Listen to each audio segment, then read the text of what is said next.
Sodakoh tidak harus menunggu kaya.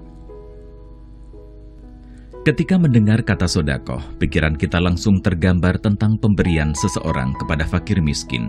Padahal bersodakoh belum tentu kepada orang miskin, karena sodakoh sebenarnya adalah memberikan sebagian harta kita kepada yang membutuhkan.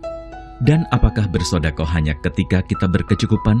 Tentu tidak, karena sodakoh bisa dilakukan oleh siapapun dan kapanpun tanpa menunggu kaya.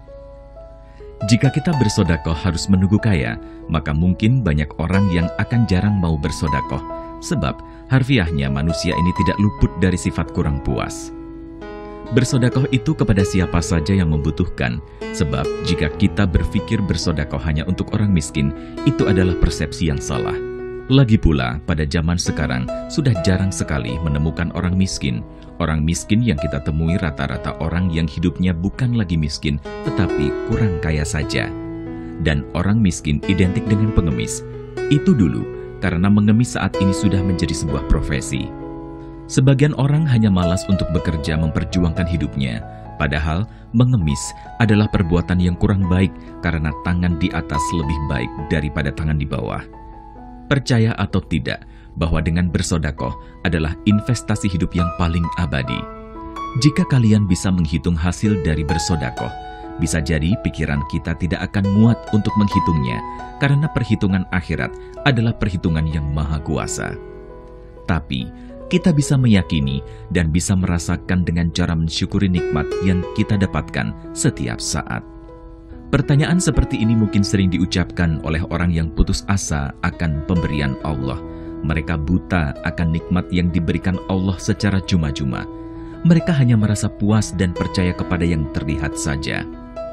Seperti nikmat sehat, nikmat mata untuk melihat, nikmat kaki untuk berjalan, dan nikmat telinga untuk mendengar, bahkan nikmat otak untuk berpikir.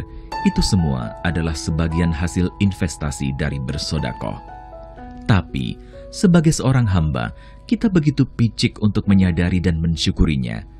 Definisi kaya itu bukan hanya punya banyak harta, tetapi kaya yang sebenarnya adalah mensyukuri setiap nikmat Tuhan yang melekat pada diri kita. Ini jarang sekali terjadi, karena otak kita kadang lupa bahwa Tuhan Maha Pemberi rizki. Sehingga yang biasa kita lakukan hanya bersodakoh ketika mempunyai sesuatu yang memang sudah tidak diingini lagi, bukan karena benar-benar melihat orang lain butuh. Padahal, sodakoh yang besar pahalanya adalah memberi sesuatu terhadap orang yang membutuhkan tanpa memandang keadaan kita, baik dalam keadaan miskin atau sudah berkecukupan. Harta bukan satu-satunya alat untuk kita berbagi sesuatu yang kita miliki kepada orang lain. Karena sodakoh bisa saja dengan senyuman. Apakah pahalanya juga sama dengan bersodakoh harta? Semuanya tergantung kepada niat kita masing-masing.